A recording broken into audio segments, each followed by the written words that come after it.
Starting preview చేశా కదా! ఏదైనా డిజైన్ ఆర్ పోస్టర్‌కి కలర్ ఎఫెక్ట్ అనేది ఎలా క్రియేట్ చేయాలో నేను ఈ వీడియో చూపిస్తాను. ఈ టైప్ ఆఫ్ ఎడిటింగ్ చేయడానికి నేను ఫోటోషాప్ అనే సాఫ్ట్‌వేర్ యూజ్ చేస్తున్నాను.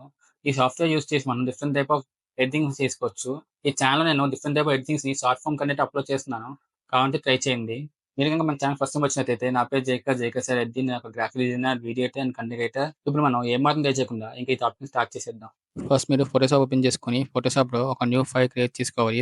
దానికోసం మీరు 300 బై 300 పిక్సెల్స్‌తో 300 రిజల్యూషన్‌తో ఒక ఫైల్ క్రియేట్ చేసుకోండి. నెక్స్ట్ మీరు కంట్రోల్+R క్లిక్ చేసి ఇక్కడ స్క్రీన్ మీద చూపించినట్టుగా మీరు ఇక్కడ మీ యొక్క గైడ్స్‌ని ప్రిపేర్ చేసుకోండి. నెక్స్ట్ మీరు లేయర్స్ ప్యానెల్ ఓపెన్ చేసుకొని ఒక న్యూ లేయర్ క్రియేట్ చేసుకోండి. ఆ తర్వాత రెక్టాంగిల్ మార్క్ టూల్ సెలెక్ట్ చేసుకోండి. ఇప్పుడు నేను వీడియో చూపించినట్టుగా ఒక రెక్టాంగిల్ డ్రా చేసుకోండి. ఆ తర్వాత కంట్రోల్+బ్యాక్ స్పేస్ మీద క్లిక్ చేయండి. అంతే ఇక కలర్ ఫిల్ అవుతుంది.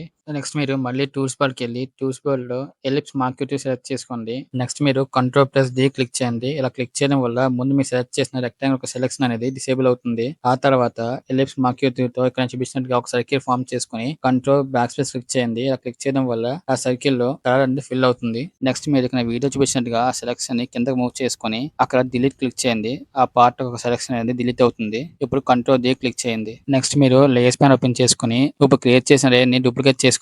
ఆ తర్వాత దీన్ని ఇక్కడ వీడియో చూపించినట్టుగా మీరు ఇక్కడ దీన్ని రొటేట్ చేసి అడ్జస్ట్ చేసుకోండి.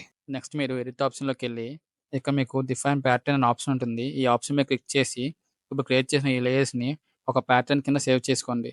నెక్స్ట్ మీరు ఫోటోషాప్‌లోకి మీకు కావాల్సిన పోస్టర్ డిజైన్‌ని ఓపెన్ చేసుకోండి. నెక్స్ట్ మీరు ఎఫెక్ట్స్ ఓపెన్ చేసుకొని ఎఫెక్ట్స్‌లో ప్యాటర్న్ సెలెక్ట్ చేసుకోండి.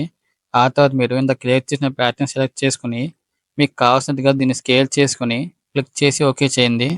నెక్స్ట్ మీరు ఈ లేయర్‌ని రాస్టరైజ్ చేసుకొని ఆ తర్వాత దీని యొక్క ఫిల్‌ని కంప్లీట్‌గా రిమూవ్ చేయండి.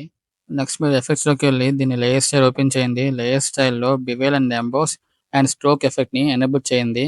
ఆ తర్వాత స్ట్రోక్ యొక్క కలర్‌ని బ్లాక్‌కి చేంజ్ చేసుకొని స్ట్రోక్‌ని 1 ఆర్ 2కి అడ్జస్ట్ చేసుకోండి. చేసి ఓకే చేయండి. And it's done. చూసారు కదా మీ పజిల్ ఎఫెక్ట్ అనేది పర్ఫెక్ట్‌గా క్రియేట్ అయిపోయిందో. ఇప్పుడు మీరు ఈ స్టెప్స్‌ని ఫాలో అయ్యి మీకు కావాల్సిన ఫోటో ఆర్ డిజైన్‌కి ఈ సింపుల్‌గా ఈ పజిల్ ఎఫెక్ట్‌ని క్రియేట్ చేసుకోవచ్చు. ఈ వీడియో ఏంటి ఫ్రెండ్స్? ఈ వీడియో గాని నచ్చినట్లయితే లైక్ చేసి సబ్స్క్రైబ్ చేయండి. పక్కన కనిపిస్తున్న బెల్ ఐకాన్ క్లిక్ చేయడం మర్చిపోకండి. ఆ బెల్ ఐకాన్ మీద క్లిక్ చేయడం వల్ల నా వీడియోస్ మీకు నోటిఫై అవుతాయి. ఇలాంటి మరిన్ని ఇంట్రెస్టింగ్ వీడియోస్‌తో మళ్ళీ కనిపిస్తాను. అంతవరకు సైనింగ్ ఆఫ్.